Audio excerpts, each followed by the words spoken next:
Welcome to Trulyfit. Connor, thanks so much for joining the Trulyfit Podcast for round 2 here. Why don't you give my listeners and audience a little background on who you are and your credentials for those who didn't hear you the first time? Sure. Good to see you again. Good to be here. My name's Connor Gettemy. I am the Director of Sports Performance at Flagler College. That is a Division II NCAA institution in St. Augustine, Florida. I've been a college strength conditioning coach for the better part of a decade, a little bit under that. I got my undergraduate degree in exercise science from Hofstra University. I have a graduate degree in sport management from Waldorf College. Number of different kind of your standard strength coach certifications, so CSCS, SCCC, USA Weightlifting, Precision Nutrition. So just kind of, the requisite letters after my name for people to take me seriously. And that's kind of me in a nutshell. Where are you from originally? From Pittsburgh. Okay, cool. So I went to school in Morgantown, 70 miles south of Pittsburgh, and I spent a lot of time in Pittsburgh. Whereabouts in Pittsburgh? North Hill. So I went to North Allegheny. I don't know if you're familiar enough. Yep. Yeah, certainly. Yeah. Cool. Go Tigers. So what's who you're training right now? What sports are in seasons for your college, and what is the training regimens like right now? So we are in the summer. So everybody is out of their competitive season. Well, I should say everybody is out of school. Like nobody is in their 8-hour window as their non-competitive season or their 20-hour window as their competitive one. Everybody is out of all of that, and it's just summer training. So we're open for any athletes that either live around here full time, or they've decided to stay down here, or they just commute. There's some athletes that live in Jacksonville or Orlando, and they'll just come up and train and then go back home. So it's really whoever just happens to be around. So this time around, we've got some volleyball girls, some women's soccer girls, a couple of men's soccer guys, some basketball guys, just kind of a mishmash of whoever happens to be around, some women's lacrosse players here and there. And so in terms of what the training is, if we, no matter what, we'll send every team a summer training packet, which will cover all of their strength training, all of their conditioning, all of their speed and agility work.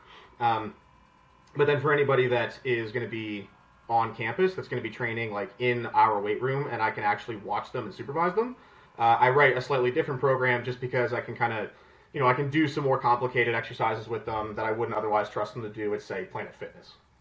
What is the rules around how much time you're allowed to spend with them? Are you considered a coach? So, for example, let me give you a scenario. If I was on the women's volleyball team, I would imagine the NCAA rules around me working with my specific volleyball coach, there's a specific designation on those hours. Are you included in that because you're a strength training coach?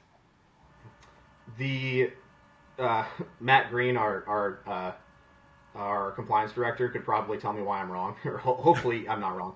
But by and large, at least for the very general question of can I have contact with athletes? The answer is yes. Okay. Simply because any question that somebody might have of, okay, well, what about this or what about that or the other thing, no matter what I happen to be supervising, if it's a conditioning session, if it's a speed and agility session, if it's a strengthening session or a strength training session, all of it falls under the guise of it's a safety issue.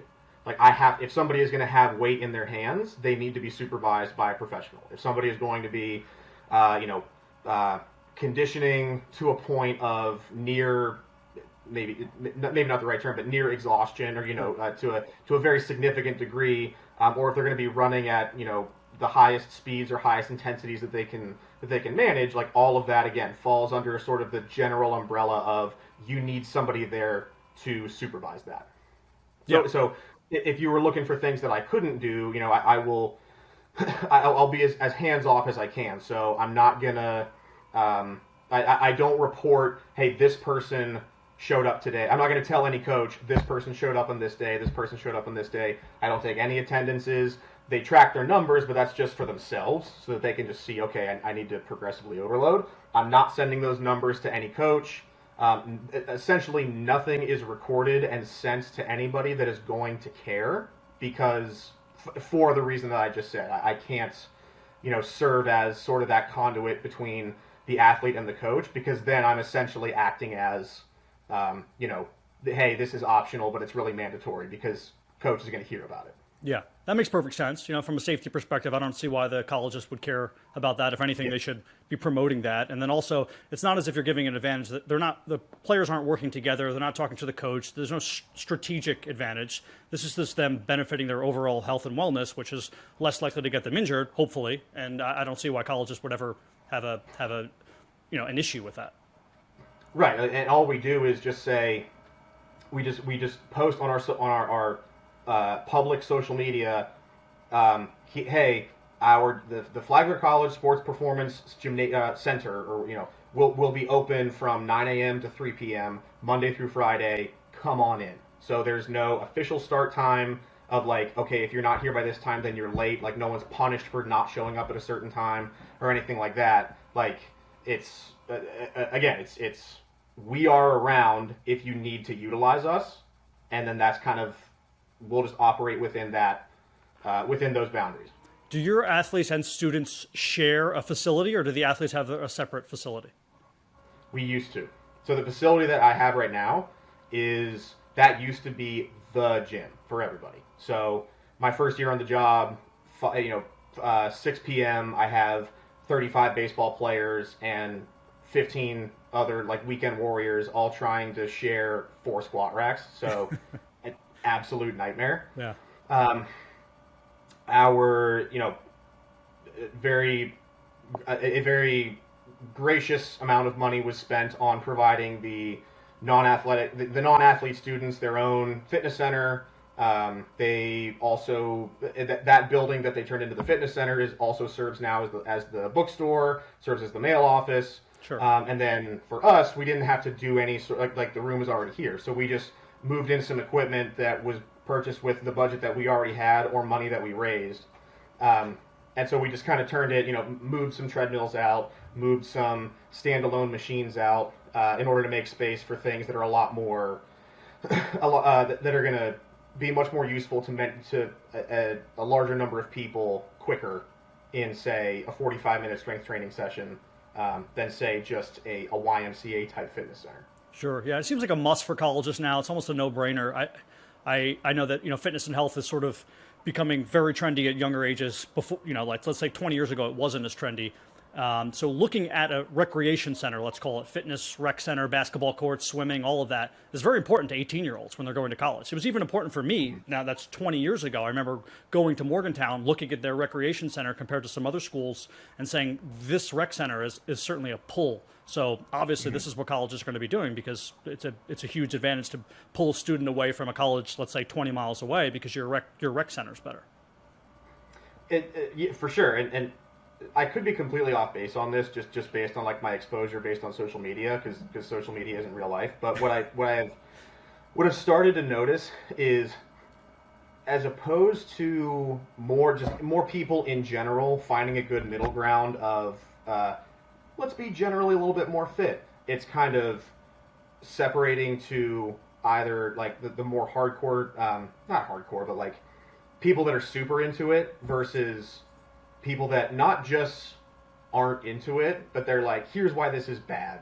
Like, here's why this is promoting diet culture, which is a term that I absolutely hate. Or like, here's why encouraging people to walk 20 minutes a day is actually whatever made up term you want to use. Like, so again, that's probably just me being on social media too much, but I noticed that it's people either getting super into it, which is terrific, or people actively railing against it. Yeah, I hope, I agree with you. That's what I see. What I'm hoping is we just don't see the middle ground, sort of the centrists, because they don't have a particular point to push. They're just less likely to be the ones posting, right? So they have accounts, but they're going to the gym maybe 3 days a week, just doing standard stuff, doing some machines, doing some body weight, doing some bench press and some, dumbbell lunges. And because they're not dyed in the wool team, don't ever lift, just go for walks and don't worry about your diet. And then you have the other people who are just like waking up at 4 a.m. to like down a shake, and they take pictures in the mirror all day long. So I feel like we are kind of showed those people more often. One of the phrases that I've come to absolutely detest is everyone has the same 24 hours.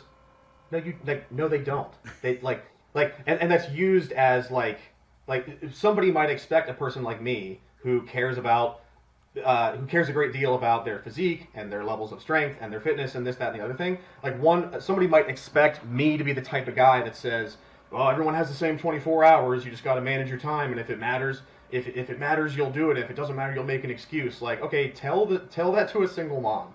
Like, go, you know what yourself. Like, it just really bugs me when people say say stuff like that. That's not to say that like, oh, in that case, fitness doesn't matter. Like, it matters, and that single mom should still like find ways to do anything. Like I said, a 15-minute walk around her neighborhood. Like, it's just because everyone doesn't have the same 24 hours doesn't mean that like physiology doesn't still apply to you. It just really annoys me when somebody if somebody can't achieve a certain level of fitness, the answer that some people come up with is, well, clearly that person just doesn't want it bad enough. Yeah, and it's usually the people who are like 25, living at home, and not that there's anything wrong with this, and they're taking they're taking 8 college credits because they're still trying to finish college, and maybe they're working 4 hours a day, but they're just lifting 2 hours a day and on Instagram all day. It's like, listen, everyone's lives are different. Not only from an age perspective, you have more responsibilities typically as you get older, not always, but typically, and then, if you potentially have kids, like you said, if you're a single mom, we don't know what people are going through. And that's why you hire fitness and health professionals typically, right? Because they're people who can look at your day. That's what I do. I analyze someone's day, and I don't give them an excuse. Like, I have a lot of people come up to me, Connor, and they'll say, what's better to work out? What time, the morning or at night? I go, are you trying to get out of this? Why are you asking me this? They're like, well, I only have time at night. It's like, okay, well, then night is best. Like, that's when you have time is best. Like, we're not going to optimize somebody's fitness and health who barely works out, right? We're not worried about optimization. We're just worried about like getting you moving at this point. And I mean, that opens up a whole other can of worms, like the whole optimal thing. Like, I saw today, like literally this morning, I saw a post, a non-ironic post that said that bent over barbell rows weren't good for back. Like, they're a bad back exercise. And like it wasn't the most outlandish point. It was basically that a lot of times, like, people's spinal erectors and their posture is going to fail before their back does. Fair enough.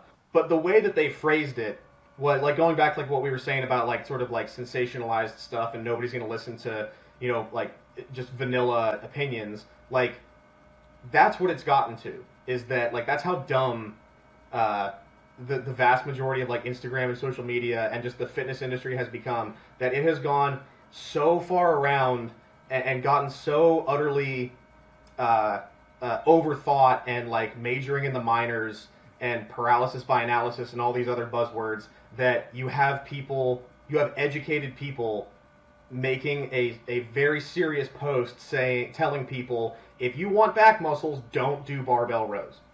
Like, that is asinine. Yeah, part of it is a bigger macro problem, which I've talked about before in this podcast. There used to be 2 versions of Connor. There was the Connor who all his friends and family know, and then there's the Connor maybe who's a little bit more professional and kept, and that's maybe what his students know and what his faculty members know, right, and his colleagues know. And now there's really a third version, not of you necessarily, but of people. It's the version you present yourself to be online, and it's usually some exaggerated version, right? It's somebody, because you're not seeing facial cues and mannerisms, because you have the opportunity to maybe just live inside of your own bubble where you're not going to get pushback. You pretend to be some weirder, exaggerated version of yourself. So we even see, like you said, very smart people who I like at one point respected, now just nitpicking and being weird online and developing these personalities. And I think it's almost not their fault. It's always the social media world sucks you into that. And I don't think there's a good way to get around it except to recognize it, be introspective, and try to distance yourself and know that that's not the real version of you. Well, yeah, and like get around it. Like, I think part of it is accepting that there's only so much content that exists. Like, Like rows are rows. Back muscles are back muscles. There's only so many different ways that you can skin a cat at some point with regards to exercise selection or hypertrophy training or strength training or whatever. Like at some point in time, just lift weights.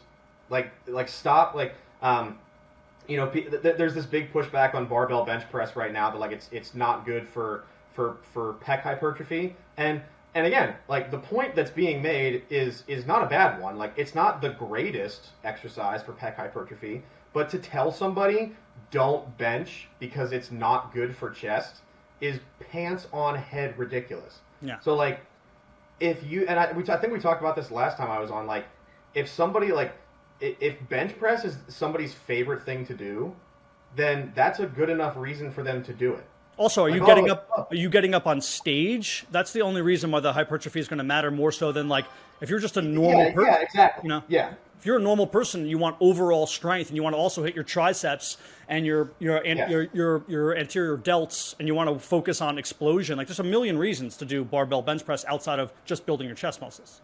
Yeah, like for 99.9% of the population that lifts weights, like the phrase "because I like it" is probably a good enough reason to do it. Yeah, and like that drives like optimal people insane because like I do bent over rows. I literally just did barbell bench press today. Yeah, and my goals are pec hypertrophy and back hypertrophy.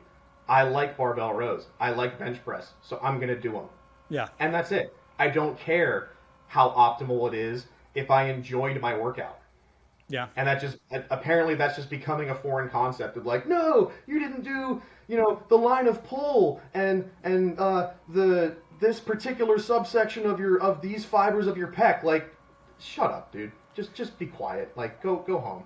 I see that now in a lot of exercises, the trendy exercise, and this isn't an offense to anybody, including Connor, if this is the way you go about it, but the trendy exercise now is like only single arm lat pull downs. Like nobody in the gym does traditional lat pull downs now, and the sort of the physiological reason why, right, the kinesiology reason why is they say, if I just have one hand on, I'm getting I'm extending that muscle further, right? So I'm going through more range of motion. Like, okay, we can argue whether that's the case or not, but also you're taking more time to do your sets, which means you're going to do less sets overall, which means you're not getting to the next exercise if you have a duration of time. I mean, is it more optimal? I don't know, but like to the point where everybody in the gym now is only doing single arm lat pull downs. Yeah, like, oh, okay, you have suddenly, you tell somebody, hey, only do single arm back work now. Well, suddenly you just doubled the length of their workout, and now they can't get through their workout anymore. Yeah. Like, that's not optimal for them. I could not care. Like, I want to go up to these people and be like, I can't tell you in words how little I care about what you have to say about the line of pull of an exercise or the angle of pennation of muscles. Like, those things, I'm not saying those things don't matter. They 100% are physiological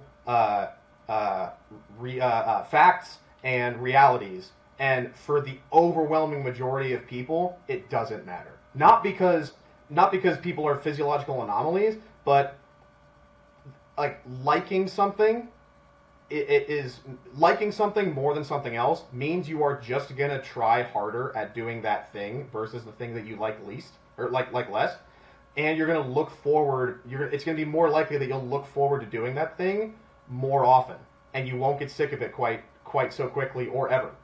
Versus, okay, I'm going to drag myself to the gym and do this stupid single arm pull down because some 22-year-old hopped up on 700 milligrams of caffeine and SARMs, told me with 9 hours of spare time, told me it was a good idea. Yeah, I mean it's adherence is what it is, right? That's the simple term. Yeah. If I find out that arugula is has twice the amount of vitamin D and whatever, some other micronutrient as kale, but I like kale and I don't like arugula, I'm not going to force myself to eat arugula because I'm going to quit that diet because I don't like arugula, right? So it's like, just don't worry about the optimization, worry about the adherence. What can I get to consistently enough where it's not an absolute torturous? And on the other side of the spectrum, I do think there's something good about here and there torturing yourself, but there's different ways to torture yourself. You can also do the thing you like longer. Right? So like if whatever that thing is, you can push the weight in that particular exercise. That's torturous. It doesn't have to be that the exercise itself is something you dislike. Yeah. Like there's I'm essentially just repeating what you said. Like, there's something to be said for, you know what, I really don't want to do this, and I'm going to voluntarily make myself do it just for some, sort of intangible principle of I need to, or I'm going to remind myself that I can do difficult things. Fine, like that's absolutely there's reason to do that. Like that's not an unreasonable or that's not a bad reason at all to do something. So it's not to say that like your workout 100% of the time should be sunshine and rainbows. But yeah, like if I have to choose between the most optimal upper body day and an upper body day that I like really look forward to doing, I'm going to pick the second one 10 times out of 10. You and me both. Going back to something we said earlier, we're talking about social media now and sort of the two ends of the spectrums that we see. I have to imagine that comes into play with your athletes, right? As somebody, as a fitness professional, I'm always dealing with my clients from an emotional perspective. So I've had clients come to me sometimes, Connor, who go, I can't lift today, Steve. Something happened with my kid or my husband or whatever. I just need to talk. And I will talk to them for all 60 minutes. They're paying for the session. I don't care. So tell me about how you see your profession and your job with your athletes and how that sort of those conversations and those difficult, let's say, mental health issues with your athletes, do they come up? Are you expected to handle that sort of thing? Do you enjoy handling that sort of thing? The three quick answers would be yes, they do come up. To a degree, yes, I'm expected to handle it, and absolutely I enjoy handling it. So to a degree, I'm expected to handle it, not so much that like if somebody has a problem, we're going to send them to you. It's just like you as a functioning adult and a person that's good at your job, and your job involves managing people, we expect you to have some degree of ability to handle a person that is emotional or not having a great day. Like you should have enough interpersonal skills that you can navigate through a fair amount of surface level bad days, right? Yeah. Does it come up? Yeah, like sometimes it'll come up even if they don't want it to. Like sometimes it'll be an athlete that like just has a horrible attitude, and then like the second or third time they answer you with said horrible attitude, like you ask them about it or call them out on it or whatever you want to say, and then they just break down right there, and they're just like, I'm just like, it's not, and you realize right away like, oh, this isn't about me, like, and that's probably an important thing to keep in mind, that like 99% of the time, it's if somebody, it like specifically for a strength conditioning coach, for a college strength conditioning coach, if somebody is being disrespectful to you, the overwhelming likelihood is they didn't wake up and think to themselves, I'm going to go mess with my strength coach today. Yeah. They're almost certainly dealing with something else. And even if they aren't dealing with something else and they just decided to be a jerk, like you might as well operate under the assumption that they need built up rather than broken down.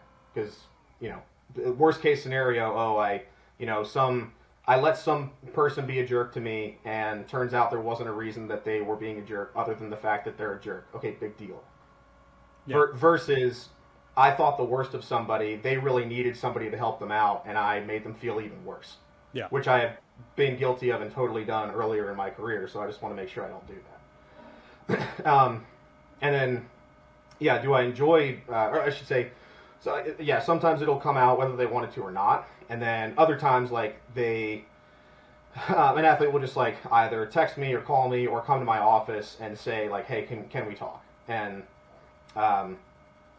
that I make it a point to, like, first and foremost, we're strength coaches, so like we need to be good at that job before anything else.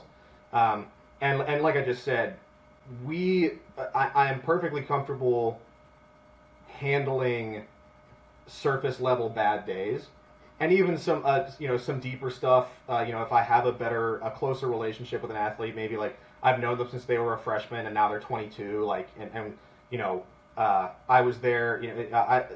I was there when they in their sophomore year when they were in the weight room and found out that their mom died or whatever and stuff like that. So like by the time they get to 22, like we can have a deeper conversation than. Like I don't think I'm offending a mental health professional when I say I'm somewhat equipped to to help that person. Sure. Still not remotely to the degree that anybody educated in that realm would be. But I don't feel like I'm overstepping my boundaries or not operating or operating outside the scope of my practice by just being an ear or somebody that they can just bounce things off of, or just like cry in my office for 10 minutes and I just listen. Like that's, sure, especially because they're coming to you, Connor. I think that's an important part about it, right? So like, mental health professionals aside, if I'm one of your athletes and I feel comfortable with you and I need to get this off my chest, it's cathartic for me and I want to do it with someone I trust, that's an important part. It's not necessarily that you have the right answers. It's just that you're a trusted ear, like you said, to listen because you've known that person for 5 years and they trust you because they know you have their best health in mind physically. So they also assume that you have their best health in mind mentally. Mm-hmm. So do you feel like there are different problems with these athletes now, especially since we talked about social media, than maybe you had when you were in athletics? Are they dealing with different things, or is this just run-of-the-mill stuff? Their girlfriends break up with them. They have problems passing grades in math. They have problems with at home, things of that nature. I mean, yeah, on the surface, like all the things that you just mentioned certainly sound familiar. Like probably 99% of the time, it's stuff like that. Like I off the top of my head, I really can't think of anything that's sort of like, truly unique to this era or like this generation that isn't at the very least the same issue that other people have dealt with, just perhaps presented in a different way. So like bullying, just as an example, it's not, at least from nothing gets to me. Maybe it happens, but it's not happening so much that I'm hearing about it. But bullying, just as a general example, happens since the beginning of time. It still happens now. It just happens over the internet as opposed to in person. It still happens in person all the time, but like, that's so the like cyberbullying would be a quote unquote new thing that is something that has always happened as long as people have been around. It's just now presented in a different wrapper, so to speak. Sure. So I think, and I think it's difficult to answer, is there anything new, also just because I don't think there's been enough studies, like longitudinal studies done on the effects of social media on people. There's been plenty, pretty much everything ever has suggested that, like, yeah, you should delete all of your social media because it's terrible for you. But I don't know if anybody's. I'm probably behind the 8 ball on this, but like I'm sure that. I should say I don't know if there's been a whole bunch of stuff where people can say conclusively it has this. It does this, and this to your brain, and we have seen that this thing in particular happens. Like there's an increase in some behavioral stuff like anxiety and depression and suicide and all that, and it's correlated. But I don't know if anyone's been like, here's the exact thing about this app that makes people do this thing. Like, I don't know if it's been distilled down to that specific thing yet. Yeah, I don't think it's causal. I think it's correlative, but it's pretty strong correlation, especially like in women, more so than men. It seems that women are, like Jonathan Haidt talked about it in his book, Coddling of the American Mind, where women's suicide rates, or I should say girls, they're not really women, from the age of whatever it was, let's say 9 to 17, had like quadrupled basically since the inception of Facebook. And they said like there really was no other major changes during that time outside of social media. So yeah, it's only correlative as opposed to causal, but eventually like you look around, you're like, well, what else could this be? It's sort of a common sense thing, but it does seem to affect girls more than boys. And who knows if it affects athletes more than non-athletes. I would assume not, but I'm sure there's a crossover somewhere. Yeah. And in terms of if it affects athletes more, I don't know. That's what I was going to say. Like causal versus correlative. Like I'm basically saying, like everybody knows, quote unquote, that social media is causing this. Yeah. It's just that because I literally can't look at the piece of literature that says here's the exact proof. I technically have to say it's correlative. Yeah. But everybody knows, like, it's the most open secret that this is the problem. Yeah. But as far as if it affects athletes more, I don't know. It could, from a standpoint of, like, athletes are much more likely to see themselves on social media in ways that posted by accounts that aren't them. So because like if you have your own account, you can limit comments, and you can, like, there are some protective measures that you can take to prevent people from saying negative things about you, and to sort of shield yourself from a lot of the negativity that social media sometimes, or that social media is guilty of.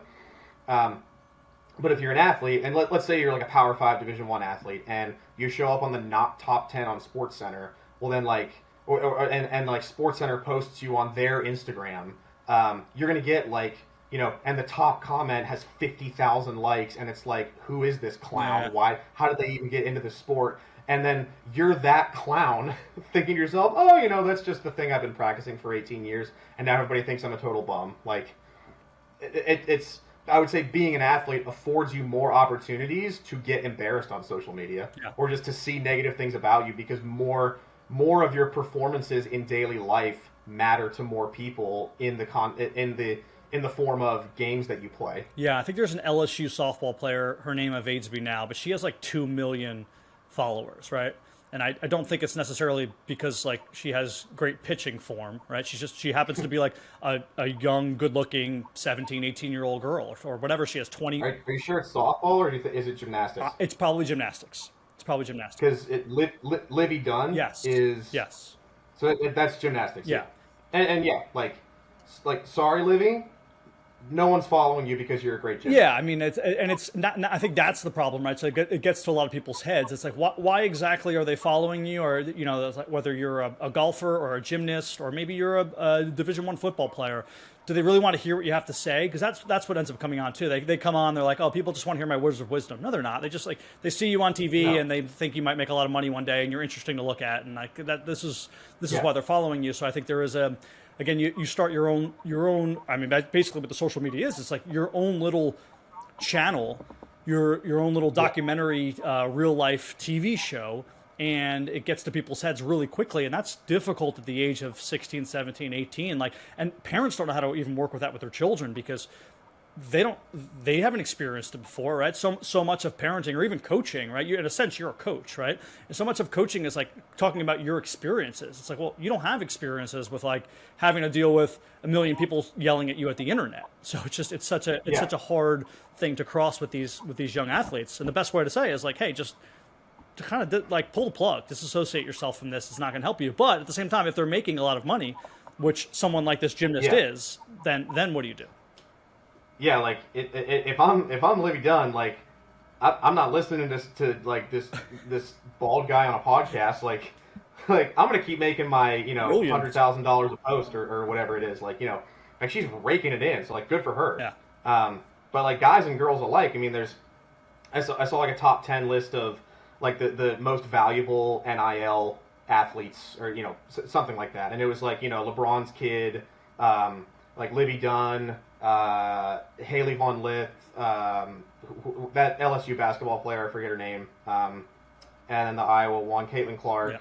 Yeah. So it's and then there's like some other, like, AAU basketball guys and a couple of football players. So, like, clearly it's guys and girls alike that are amassing these giant followings. And, like, yeah, sure, are there probably some people that really love gymnastics that are following Livy Dunn for that reason? Sure. Are there some people that really love whatever sport these guys are playing? Sure. But is that the main reason that they're getting followed? No, it's not. Like, you're a pop culture icon. You're not a they don't want your opinions. Like, they don't nobody wants to hear what you actually have to say. They just want you to do the thing that made you fun in the first place, and just be nothing more than that. Yeah.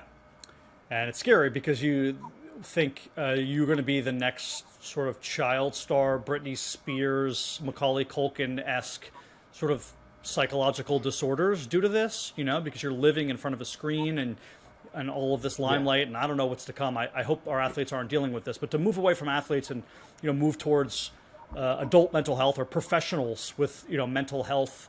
I think something a lot of people struggle with is imposter syndrome. We've talked about it before on the podcast briefly. Tell me what you feel about imposter syndrome. I know you made a post, I think, initially, or a video talking about, like, hey, if there's a question that's asked and I don't know it, like how exactly you come to grips with that, because that is a fear. I feel like a lot of fitness and health and any professional, it's like, there are things I don't know. And what happens if I'm stuck in an area where I don't know that answer?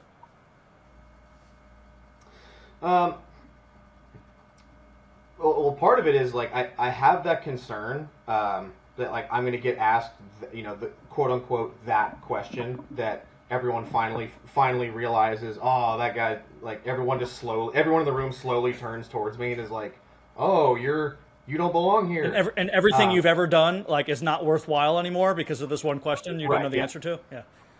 So fortunately, on the one hand, I just haven't that question hasn't come yet, but also. I haven't been faced with many questions that I am like a deer in headlights with. There's plenty of questions where I can give a base level of a response, of an educated response based on my general knowledge of the topic. So if somebody asks me something about training or physiology or whatever, and I'm not particularly well versed, or even if I'm like, I really don't know. At the very least, and it's not like I'm making stuff up to make it look like I know what I'm talking about, like, I am comfortable saying, I'm not really sure. Like my answer might sound something like, I'm not really sure. If I had to guess, it could be based on a couple of factors, maybe X, Y, Z, and then go from there. Yeah.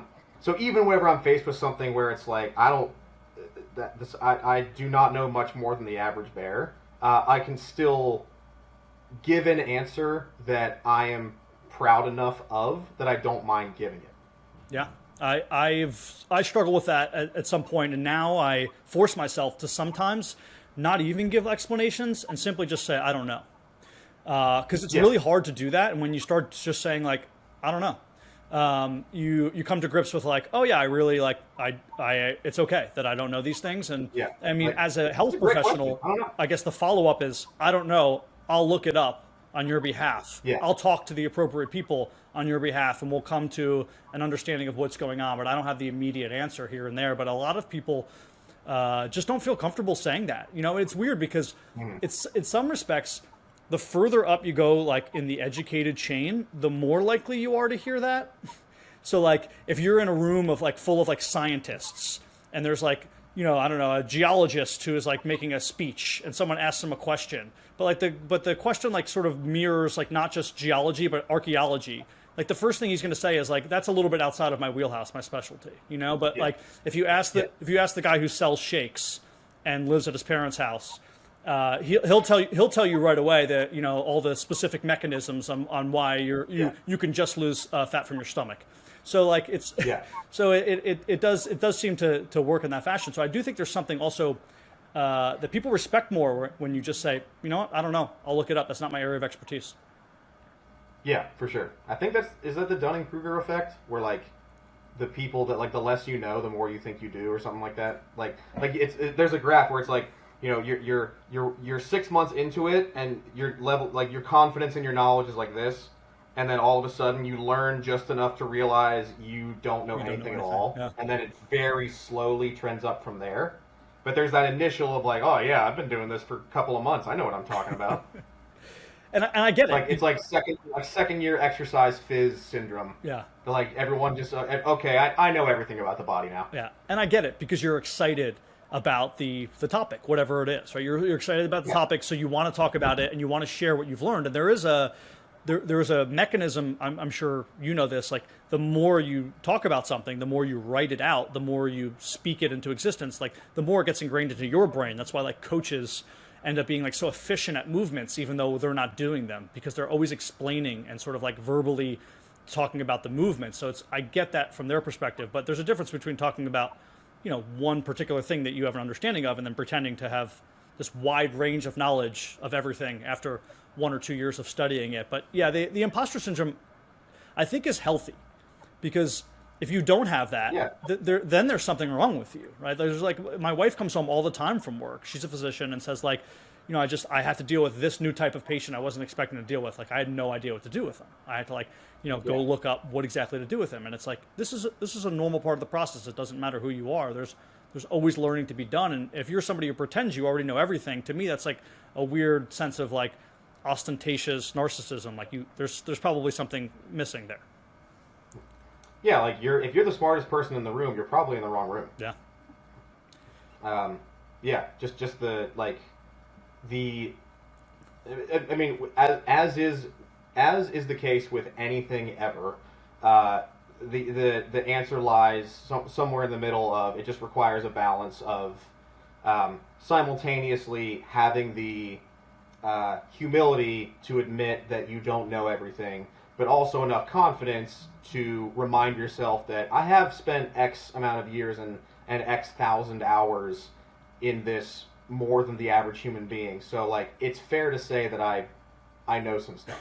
Speaking of humility, is that a part of your job to keep these athletes humble? I mean, I would have to imagine, maybe not all of them, but some of these athletes who are, the best athlete in their high school, and maybe they're whatever, borderline All-American. They come in and do you feel like you have to show them like, hey, you still got to put in the work. You still got to come to the weight room. You're just like everybody else here now, and you have to make sure that they stay humble. On the short answer is yeah. I mean, obviously you want to keep everybody. You don't want anybody thinking that they're bigger than the team. I don't want to sound like I'm saying, I'm one of those people that's like, oh, kids these days, and then I complain about, the youth of today. It's okay. However, I do. So, like, well, here I go. I don't know when this changed, but like, I don't know when did it stop being that you play college sports, you get to campus, and automatically you're not playing as a freshman and a sophomore. Yeah. And because you're developing and you're learning and you're working hard and you're getting better, and then by the time you're a junior or a senior, then it's okay, I'm going to start for a year, I'm going to start for 2 years, and because I have the experience and the wherewithal and the physical prowess of a 21-year-old, I don't know when that stopped being the case, but like the sheer number of 18-year-olds that like had their moms driving them to school 6 months ago and are now walking into a coach's office on a college campus and like saying that they're upset that they're not playing as much as they would like to. Like, who do you think you are? And like, I'll rarely say this because, I never want to say like, like Flagler by definition is a small school. Our enrollment is not very big, and we're Division II. I hate mentioning those things 99% of the time because I never want to use that as an excuse. Like, if we don't win something, the answer is never allowed to be, oh, well, we're a small school. Yeah. Like, too bad. Yeah. Like, figure it out. And at UNF, I worked at University of North Florida. That's a Division I school, but it's very low major. It's the Atlantic Sun. So same sort of thing. Like, we never want to use that as an excuse. But the one of the few times that I will bring that up is when I encounter one of those younger kids that thinks that just wants to start right away, and it's like, buddy, if you were as good as you think you were, you wouldn't be here. Like, you are a walk-on at a small Division II school.